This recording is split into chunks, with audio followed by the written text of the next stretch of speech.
Vexratrel positioned herself at the perimeter of the consecrated battle circle, her trio of hearts thumping in a dissonant tempo that not even the most skilled Dramian musician could reproduce. The twin offspring of Dramv Pacium struck her gleaming scales, generating a radiant display that proclaimed her standing as a top-tier combatant, though she hardly required additional validation, given the 27 marks on her ritual spear, which communicated more effectively than any elaborate illumination reflecting off her superior genes. "By the celestial bodies of Dramak," she murmured to her subordinate, Klotz, who was occupied with anointing her scales with the customary battle lubricants. "Must these pre-fight ceremonies be so drawn out? I mean, really, we've adhered to this identical procedure for, 12 millennia? One might expect some innovation in the process by this point." Klotz emitted a chuckle, a sound akin to stones within a waste disposal unit. "Custom forms the foundation of our civilization, Commander. Absent it, we would be indistinguishable from those anarchic Volians inhabiting the neighboring star system. Indeed, because heaven forbid we omit the segment where I must enumerate the lineage of every forebear who ever brandished a spear. That alone will occupy half the day." Vexro rotated her three eyes concurrently, a maneuver she had perfected over years and which continued to awe the younger warriors. The Dramian battle arena was rapidly accumulating spectators. The current ritual clash held particular significance, as it would establish who would spearhead the forthcoming diplomatic expedition to the adjacent systems. Vexra had her multifaceted gaze fixed resolutely on that objective. 2 decades commanding the elite Spear Corps had conditioned her for this juncture. Her adversary, Drazak, was executing stretches at the arena's opposite end. He outweighed Vexra by a minimum of 100 pounds, yet she understood from prior encounters that sheer mass seldom dictated the outcome in ceremonial combat. Prowess, agility, and tactics held greater importance, and in these domains, she surpassed Drazak significantly. "Your ceremonial headgear, Commander?"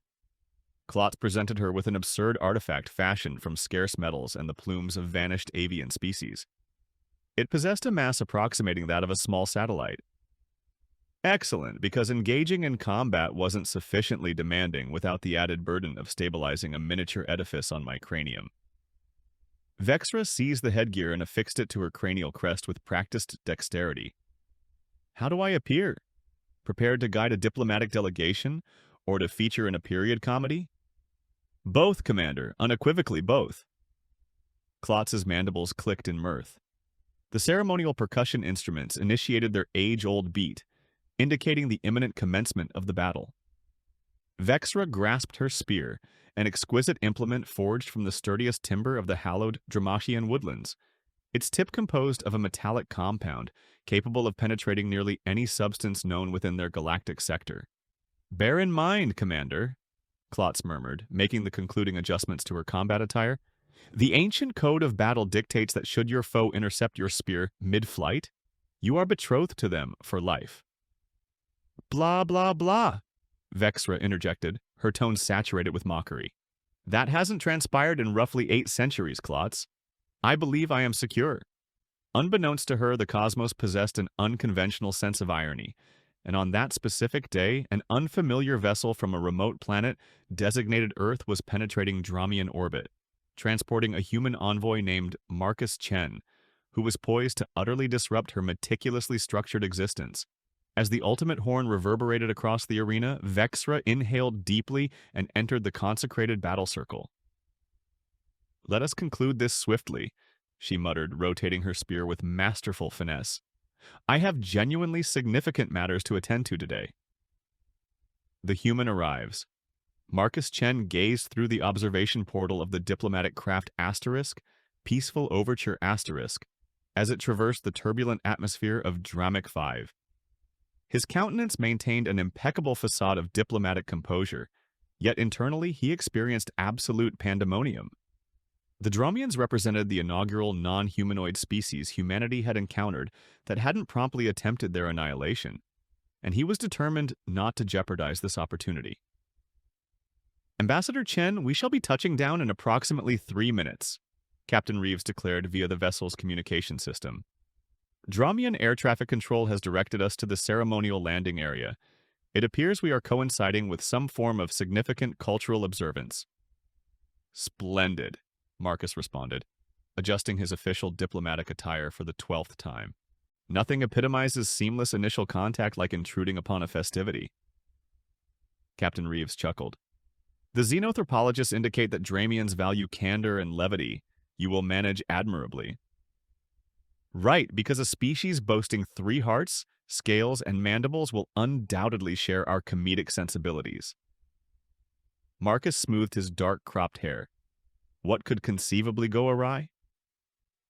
The craft landed with minimal disturbance, Captain Reeves showcasing his proficiency once more, and Marcus inhaled deeply. 6 years of diplomatic instruction, fluency in 4 terrestrial languages and 2 extraterrestrial tongues acquired at record speed had culminated in this instant.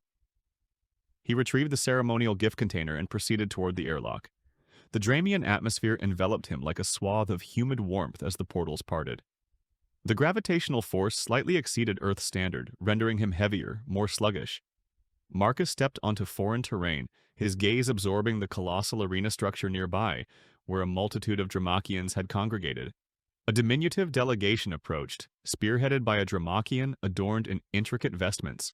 Marcus engaged his translator implant and extended the salutation gesture he had rehearsed for weeks. Greetings, esteemed representatives of Dram V6. I am Marcus Chen, emissary of Earth and the United Systems Alliance. I arrive in peace and amity. He executed a slight bow, meticulously calibrated to avoid appearing overly submissive, which would signify subordination in Dramachian culture, or overly cursory, which would constitute an affront. The robed Dramian's mandibles clicked briskly, their equivalent of astonished mirth. Ambassador Chen, your advent is exceedingly opportune. You are precisely in time to observe the hallowed battle of leadership. I am First Facilitator GRA. Kindly accompany me to the distinguished visitor's observation dais. Marcus nodded diplomatically, his thoughts racing. Combat? Leadership? The briefings had omitted this detail. As he trailed GRA toward the immense arena, he observed the Dramachians casting inquisitive glances his way. Some appeared captivated, others wary, and a select few, particularly those clad in battle attire, appeared overtly antagonistic. Thus, Marcus inquired cautiously as they neared the arena entrance, what precisely am I about to witness? The test. First Facilitator GRA paused on the elevated observation platform, elucidating the ritual combat with animated mandible clicks. The victor shall guide our ensuing major diplomatic endeavor. Commander Vexra is our most accomplished warrior. She has never suffered defeat in ritual combat. Marcus nodded courteously, observing as a female Dramian with brilliantly iridescent scales vanquished her opponent with near-casual ease. Her motions were agile, precise, and exhibited a lethal elegance that was simultaneously daunting and entrancing. That was efficient, Marcus remarked, as the defeated Dramian limped from the arena. Commander Vexra represents the pinnacle of our military caste, GRA affirmed, his tone imbued with veneration. 27 triumphs in ritual combat, a feat unparalleled in 8 generations. The triumphant Dramian elevated her spear, and the assembly erupted in rhythmic stomping that vibrated the entire edifice. Marcus grasped a handrail to stabilize himself, inadvertently dislodging a ceremonial container of sacred combat lubricant. The assembly fell instantaneously, utterly silent, the type of silence that prompted Marcus's diplomatic instincts to scream "retreat" in capitalized letters within his mind. Did I just commit a transgression? He murmured to Gray, whose 3 eyes had widened to comical proportions. The hallowed combat lubricant, spilled on the day of triumph, directed at the victor, Gray stammered, retreating from Marcus. This constitutes a ritual challenge according to ancient decree. You have challenged Commander Vexra. What? No, this was an inadvertent occurrence. I am an envoy, not a combatant. Marcus frantically attempted to elucidate, but the damage was irreversible. Down in the arena, Vexra gazed upward at the observation platform, her trio of heart-skipping beats in impeccable synchronization. She had just vanquished Drazak, securing her role as the subsequent diplomatic mission leader, when the peculiar alien entity had issued a challenge. The impudence! "Who does this pink, scaleless being believe he is?" she snarled to Klotz, who appeared equally dumbfounded. "It appears to be the Earth ambassador," Klotz responded. "Your vessel coincided with the combat, and his initial official action is to challenge me?" Vexra emitted a sharp, perilous laugh.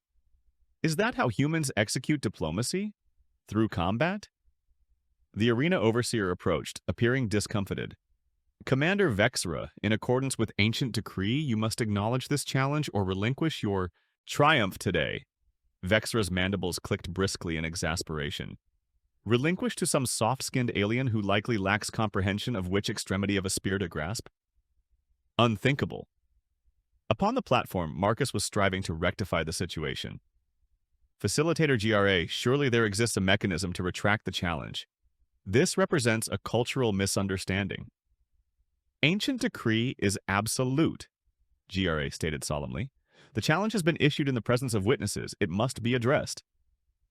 "However, I lack proficiency in Dramian combat," Marcus protested. Gra's mandibles twitched in what might have signified empathy. "The law permits simplified combat for off-worlders. One nixep each of the ceremonial spear. Whoever impacts closest to their adversary's central heart prevails." "And if I decline?" Marcus inquired, already anticipating an unfavorable response. "Refusal would constitute a severe diplomatic offense, terminating all prospects of alliance between our civilizations," Gra declared unequivocally. Down in the arena, Vexra aimed her spear directly at Marcus. "I acknowledge the Earth being's challenge," she proclaimed, her voice resonating throughout the arena. "Let him descend and confront me, if he possesses the fortitude." The assembly roared its endorsement, as Marcus shut his eyes and muttered, "6 years of diplomatic instruction, and no one ever mentioned refrain from spilling the ritual lubricant. Fantastic." The catch? Marcus was in the middle of the arena, holding a ceremonial spear that he felt was unbalanced in his hands. The Dramashian crowd buzzed and placed bets on how soon Vexra would humiliate the alien-human diplomat. 10 feet away, Vexra twirled her spear and sized up her unique opponent. The human's formal diplomatic clothing, hastily modified to allow for movement, made him look absurd. Proper scales were absent from his face. Only 2 eyes, how pathetic, and his skin seemed weak and soft. She would win this easily. "I would like to stress that this is all a misunderstanding," Marcus said, trying to reason with her one last time. "Earth usually solves diplomatic issues through conversation, not through combat." Vexra's translator converted her clicks and hisses to English, and she responded, "Oh, on Dramic, we think actions show more truth than words. Think of this as an accelerated form of diplomacy." She flashed what a Dramian would consider a smile, all teeth. The arena chief explained the rules between them. 1 throw each, and whoever gets closer to the opponent's central heart wins. Vexra, the one challenged, would throw first. Vexra was pleased and agreed. She would quickly end this farce. "Wait," Marcus said. "Can you tell me where my central heart is? Humans have one, and it's a little to the left of the center." This revelation caused a lot of murmurs. "Only 1 heart? It's amazing humans have survived." Vexra thought this was pretty funny, her mandibles clicking in amusement. "Your species is even more basic than I thought. This will be brief, Ambassador, and maybe painful." With a fluid motion that displayed refinement through centuries of Dramian evolution, Vexra threw her spear at Marcus's heart. It flew through the air, perfect aim, on course for its target. Time seemed to slow down for Marcus. He never had any training on dodging spears. But he did play baseball in college, and his hand reacted on its own. The arena grew completely silent as Marcus Chin, the Earth ambassador, caught the spear with one hand, just inches from his chest. He was pushed back a little from the momentum, but his feet were planted and his grip was firm. Vexra's eyes widened and her mandibles went slack. This was never supposed to happen. No one had caught a ceremonial spear in combat for 8 centuries. She quickly understood the implications. The arena chief knelt in shock. The crowd was making chaotic noises.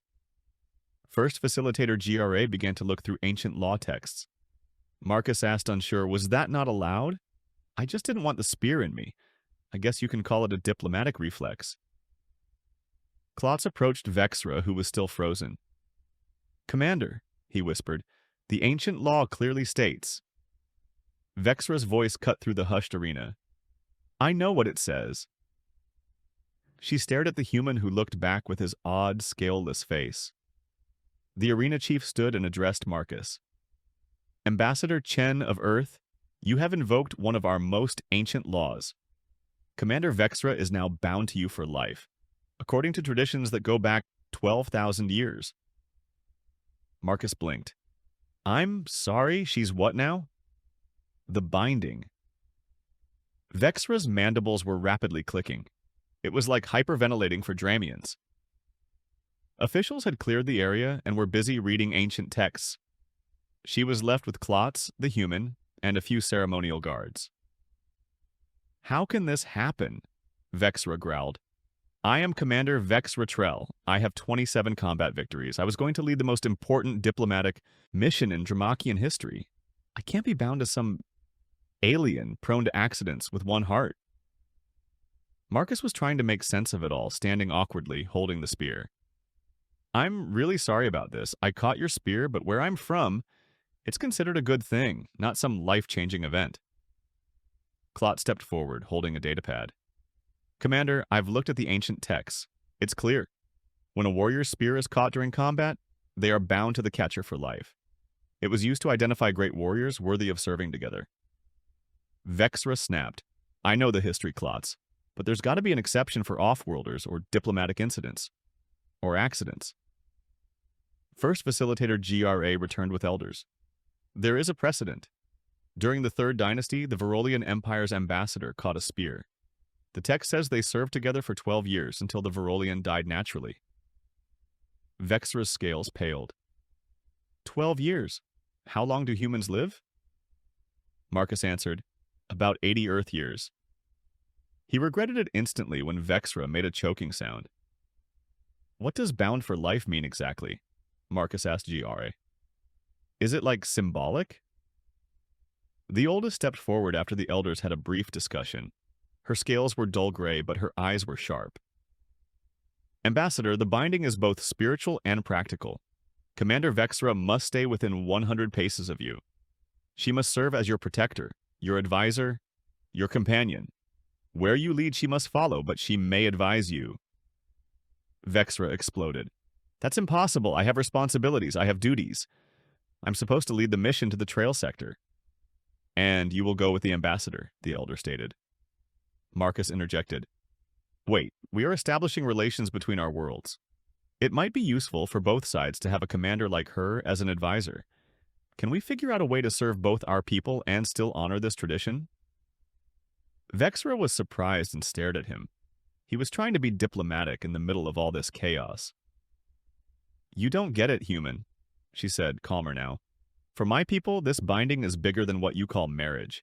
It's above all other duties, all other relationships.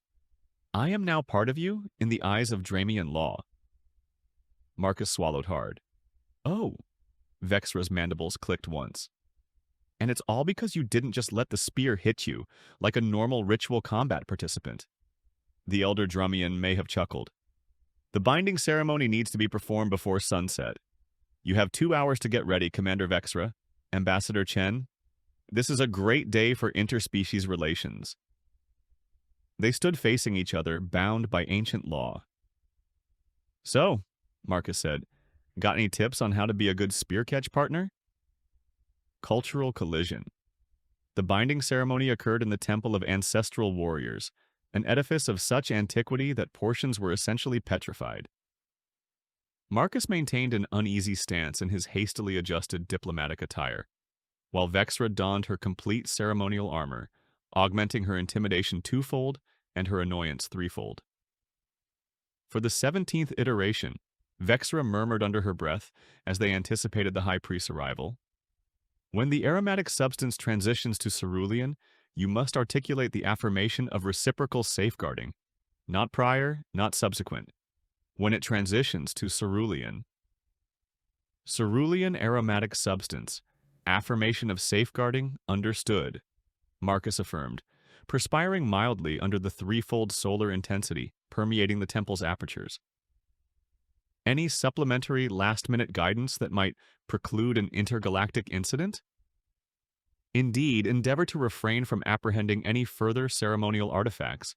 You have executed a sufficient quantity of apprehension for a single day. Her mandibles clicked in sardonic jest, which Marcus elected to interpret as an encouraging indication.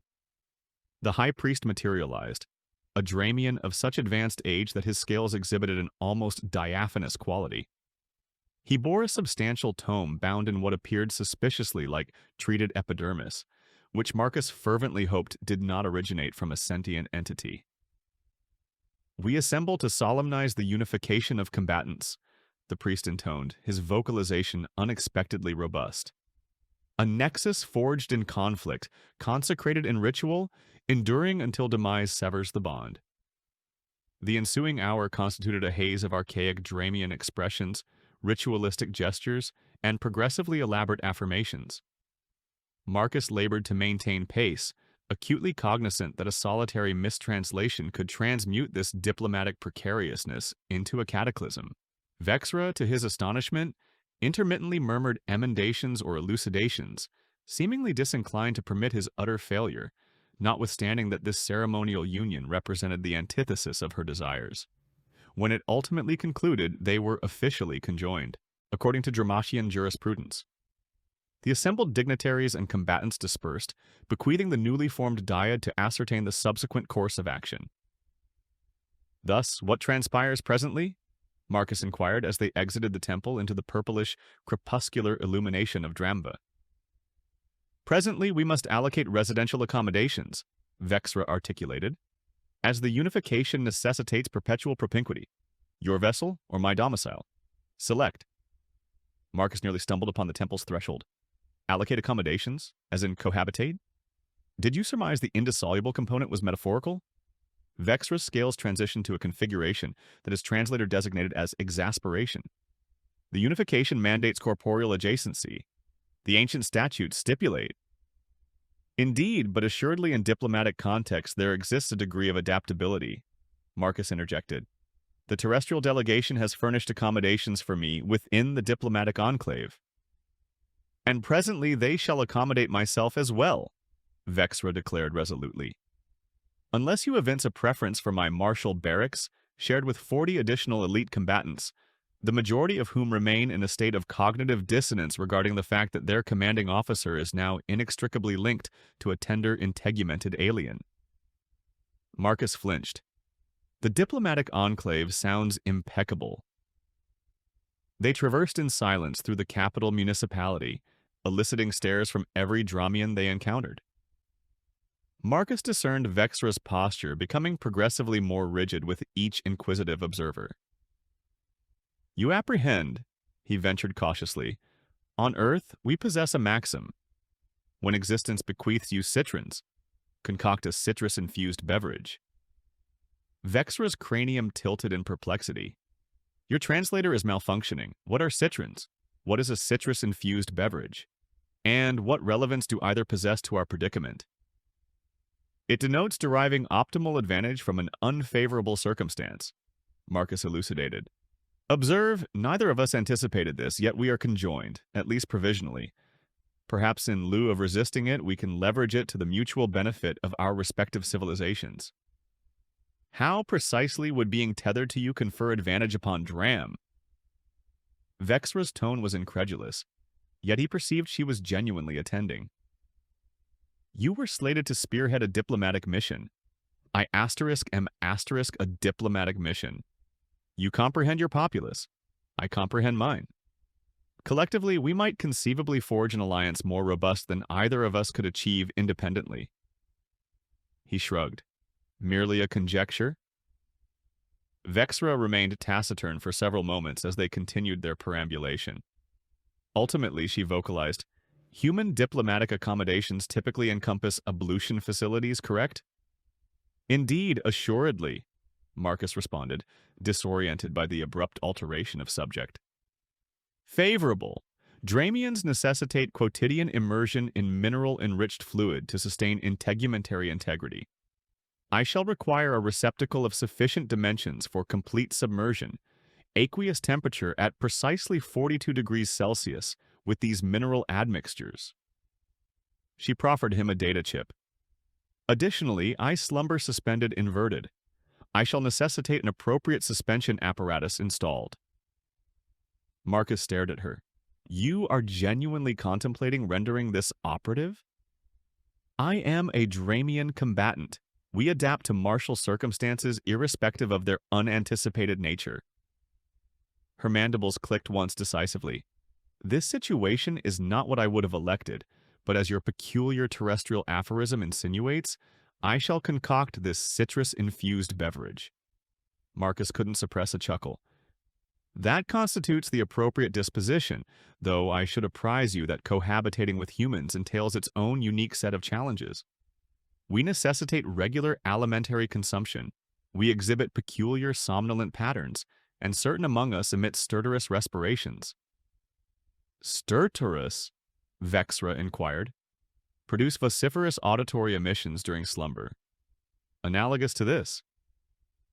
Marcus exemplified with an exaggerated simulation of snoring. Vexra's scales transitioned to a configuration he had not previously observed. That auditory emanation bears a remarkable resemblance to the copulatory vocalization of the diminutive spotted guttural constrictor from the meridional marshlands. That is not disconcerting whatsoever, Marcus declared with a trepidatious chuckle. As they approached the diplomatic enclave, Vexra abruptly halted. There subsists one additional matter you ought to apprehend, human. The unification ceremonial we merely underwent. Amongst my populace, it is conventionally deemed a nuptial ritual. Marcus froze mid-stride. What, presently? Forced cooperation. The diplomatic alarms blared approximately 6 hours subsequent to Marcus, and Vexra's awkward settlement into their shared quarters. Marcus had endeavored to slumber upon a specifically designed divan, while Vexra dangled from her newly erected suspension apparatus, both feigning the other's non-existence. The strident sound pierced the nocturnal silence. "What is that?" Marcus exclaimed, leaping to his feet. Vexra was already in motion, alighting gracefully from her somnolent posture and seizing her weaponry. "Perimeter incursion alert, level 1, security imperilment." Her vocalization was clipped, all business. "Remain behind me." Before Marcus could interpose, the communication screen flickered to life, displaying Captain Reeves from the terrestrial vessel. "Ambassador Chen, we confront severe complications. 3 Krovac warships have just penetrated the system. They are demanding immediate capitulation of both terrestrial and Dramian emissaries." Vexra hissed, her scales flushing a somber crimson. "Krovac marauders. They must have acquired intelligence regarding the inaugural contact between our species." "Who are the Krovac?" Marcus inquired hastily, donning his uniform. "Vindictive opportunists," Vexra elucidated tersely, inspecting her armaments. "They monitor nascent diplomatic liaisons and assail when they perceive both factions as susceptible. They will seize us as hostages, exact ransoms from both our civilizations, and likely precipitate mutual distrust between our species in the process." "Triumph. Triumph for them, defeat for us," Marcus summarized grimly. "How do we thwart them?" Vexra's mandibles clicked in astonishment. "This constitutes a martial menace. I shall address it." A percussive impact at the portal interrupted them. First Facilitator GRA erupted, flanked by 2 sentinels. "Commander Vexra, the High Council solicits your immediate attendance. The Krovac have already deployed ground forces targeting the diplomatic enclave. We necessitate evacuation." "Evacuate!" Marcus seized his emergency diplomatic satchel. Vexra's tone rendered it sound as though he had proposed they execute a nude saltation within noxious effluent. "Dramachians do not abscond from marauders. We engage in combat." "And ordinarily, I would be delighted to observe you exemplify your impressive martial prowess," Marcus retorted. But at this juncture, our paramount objective is to preserve the diplomatic rapport between our civilizations. If the Krovac apprehend either of us, they prevail. Vexra commenced to demur, then paused, contemplating. Your tactical evaluation is not entirely flawed. External detonations reverberated through the compound. The illumination flickered. The Krovac have incapacitated the primary power grid, Gra reported, his scales pallid with apprehension. The defense mechanisms are transitioning to auxiliary power, but it will not endure. We necessitate reaching my vessel, Marcus declared. Captain Reeves can furnish extrication. Unfeasible, Vexra countered. The spaceport is undoubtedly their primary objective. And may I remind you that we are tethered within 100 paces of each other? Your strategy must encompass both of us. Marcus cogitated rapidly. Is there a secure locale where both our delegations could regroup? Somewhere the Krovac would not anticipate? Vexra and GRA exchanged glances. The archaic subterranean network beneath the Temple of Ancestral Warriors, Vexra proposed. It interconnects with the obsolete military bunkers. The Krovac will lack cognizance of them. Impeccable, Marcus affirmed. GRA, can you coordinate with Captain Reeves to convey the terrestrial delegation there as well? GRA clicked affirmatively and hastened away to implement arrangements. Additional detonations sounded closer this time. We necessitate mobilizing, Vexra declared, tossing Marcus a diminutive Dromian weapon. Here it is facile to operate. Aim and depress. Marcus scrutinized the alien contrivance dubiously. I am an envoy, not a combatant. And I am a combatant betrothed to an envoy, Vexra retorted. Consider it a cultural exchange. They slipped into the corridor, now bathed in the crimson luminescence of emergency illumination. Distant sounds of conflict echoed through the structure. Vexra proceeded with practiced efficacy, scrutinizing corners before signaling Marcus to proceed. Remain proximate, she commanded. The unification statute actually operates in our favor presently. I literally cannot abandon you. As they navigated through the increasingly chaotic diplomatic enclave, Marcus observed Vexra seamlessly dispatch 2 Krovac scouts who materialized in their path. Her motions were precise, lethal, and incongruously aesthetically pleasing. You apprehend, Marcus murmured as they crouched behind a toppled column, awaiting a Krovac patrol to traverse. If there exist 2 individuals from disparate planets who were magically wedded by fortuity, we are not performing excessively poorly. Vexra's mandibles clicked, in what he was commencing to recognize as her iteration of an astonished chuckle. Reserve your appraisal for when we are not in imminent peril of demise or captivity. Marcus, he corrected. If we are indissolubly bound, you might as well employ my appellation. She paused, then nodded once. Very well, Marcus. Now, adhere to my lead if you desire to maintain that solitary cardiac organ of yours pulsating. New understanding. 3 days after the Krovac incursion, Marcus and Vexra stood upon the observation deck of the terrestrial vessel, Peaceful Overture *, observing as the amalgamated Dramian and terrestrial forces escorted the apprehended Krovac marauders from the system.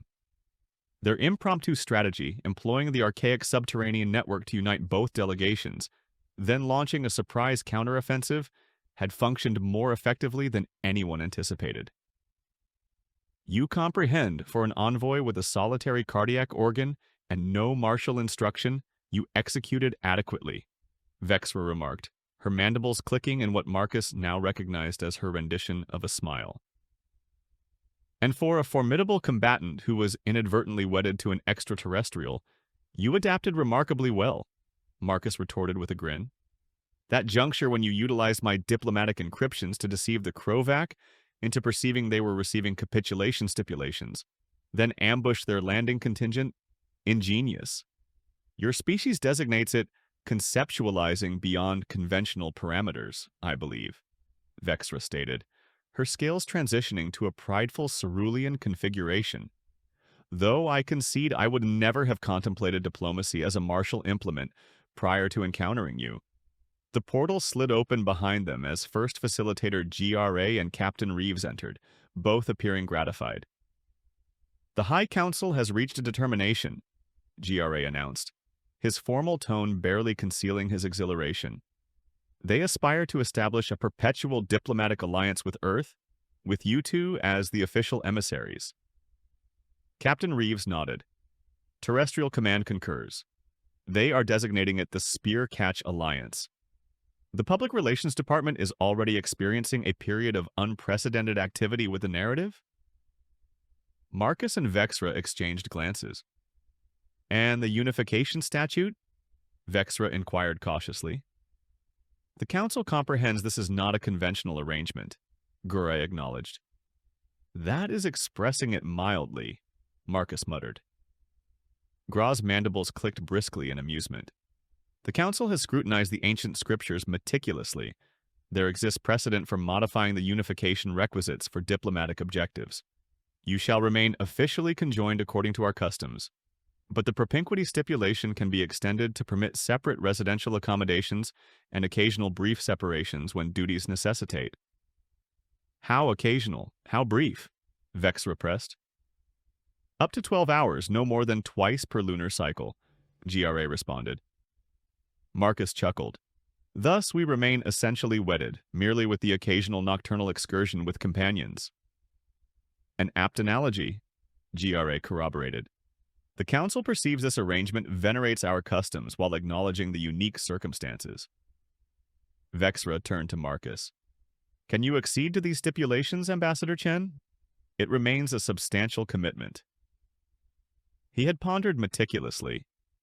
The preceding few days had unveiled facets of Vexra he never anticipated.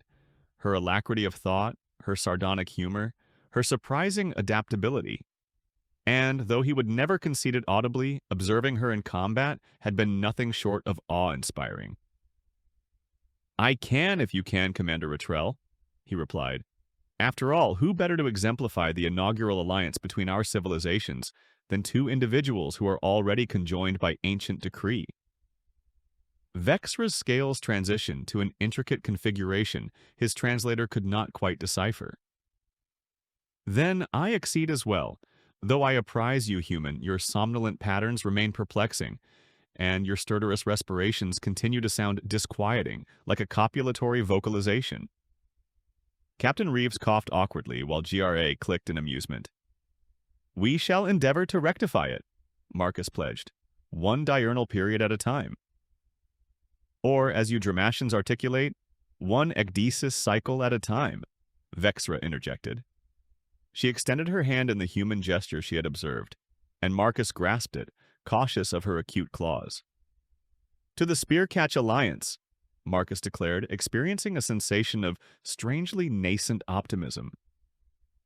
To novel understandings, Vexra reciprocated, her three ocular organs meeting his two with unanticipated ardor. Behind them, through the observation portal, the threefold celestial luminaries of Dramac 6 commenced their descent, suffusing the vessel in an auric luminescence that appeared to both human and Dramian alike, remarkably akin to a nascent dawn.